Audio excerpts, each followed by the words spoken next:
day.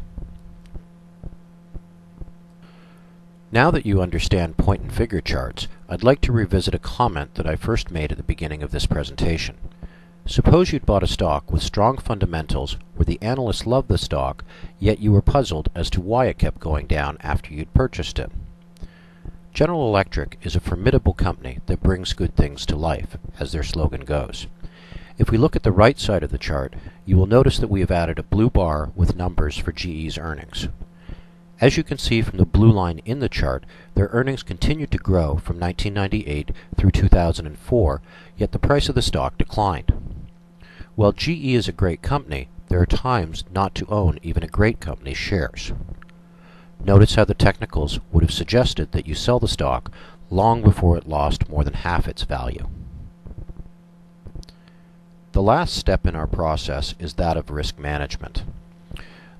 The chart that you see is the bullish percent indicator, whose history goes back to 1955 and is merely a measure of the percent of stocks being controlled by demand. At the end of every day, we go through all the stocks on the Toronto Stock Exchange and New York Stock Exchange and put them into two piles for each index: the double top or buy pile and the double bottom or sell pile. Once that is completed, we then get a percentage reading of the percent of stocks on a double top or controlled by demand and plot that percentage on a grid which goes from 0 to 100%. When this indicator is in X's, it is rising and telling us that stocks are coming from the supply pile into the demand pile. Conversely, if the stock is falling and in O's, it then tells us that more stocks are moving from the buy pile and into the sell pile, and supply is gaining the upper hand. We look at this chart as one of our main coaches in telling us whether the offensive team is on the field or the defensive team is on the field. When the chart is in X's, the offensive team is on the field and we look to wealth accumulation strategies. When the chart is in a column of O's, the defensive team is on the field and we look to wealth preservation strategies for the portfolio. There are two lines of demarcation letting us know our field position and the types of plays that we should run. When this indicator gets down to the 30% level or lower, it is in oversold territory, and this is when the news media will be particularly negative.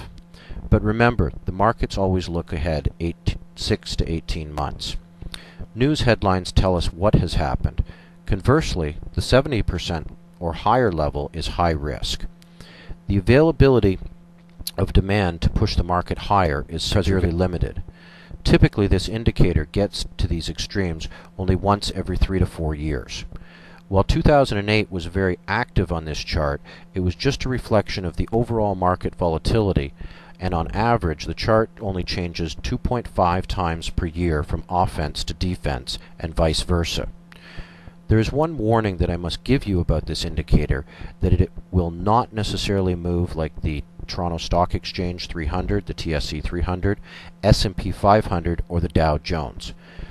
All of these indices give more votes to certain stocks, either based on how big the company is, capitalization in the case of the TSE 300 or the S&P 500, or price, as is in the case with the Dow Jones Industrial Average. The bullish percent, all stocks are created equal, much like your portfolio is put together. That is why I find it a much better indicator to watch than the often quoted indices. You'll never see this indicator quoted on CNBC or BNN. Next, we do an evaluation of the different types of investments available. At times, fixed income will be the place to be. At other times, it will be cash, or stocks, or commodities. A solid investment strategy will evaluate all of these asset classes to determine what is the strongest and what should be represented, and just as importantly, what deserves no representation in your portfolio. With the advent of the exchange-traded fund, or ETF market, all of these asset classes are available to investors, just like buying shares in Royal Bank or Bank of Nova Scotia. Relative strength is a ranking system. Think about it like ranking your favorite sports team. Every sport has a ranking system, from golf to tennis to football and hockey, and they are all based upon the same philosophy. The better a player or team performs, the higher they go in the rankings. When they start to lose, they begin to fall in the rankings. We can affect the same type of ranking system based upon how an asset class performs. The more it outperforms something else, the stronger it is.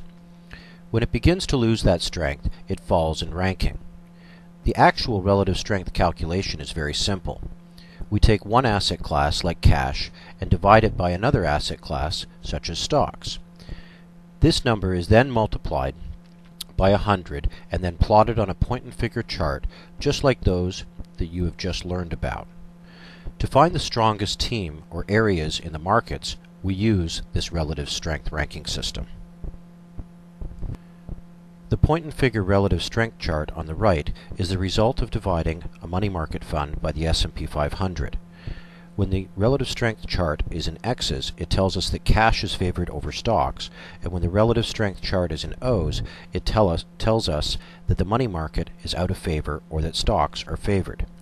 The numbers in the chart stand for time. The numbers at the bottom are the years, 1998 through 2009. The numbers in the chart represent the months of the year. 1 is for January, 2 is for February, and A, B, and C are for October, November, and December. You can see that this chart doesn't change that often. It is designed not to catch every wiggle in the market, but rather to capture major themes. For instance, this chart moved favoring cash for the entire year of 2001 and 2002, and moved again into cash in March 2008. Both times were pivotal in protecting your portfolio value. At the same time, knowing when to get back into the market is important too. This relative strength chart moved you back into stocks in March 2003 and suggested being invested for the next 5 years. You should be aware that many money managers must remain fully invested at all times. Do you want to be fully invested at times where there is a high probability that you will lose money? The exact top of the market to get out? No. Will we catch the exact bottom to get back in the market? No. Will there be times when the portfolio is down? Absolutely. Will the portfolio be positioned to take advantage of major themes in leadership? Absolutely yes. The goal of these strategies is to help us navigate the financial waters, whether the seas are calm or choppy, so that we can arrive at our end destination. Those without a strategy for knowing when to be invested and when to wait on the sidelines have a high probability of finding themselves shipwrecked on a desert island. The small changes we make during the course are at first imperceptible, but down the road, as you are making your way towards your destination, those same changes can make a huge difference for you. I look forward to discussing how we can help you achieve your goals, reach your destination, while mitigating risk. Please give us a call at 514-287-2931 or click on the email button to arrange a time for a no-obligation meeting. Thank you, and I look forward to hearing from you soon.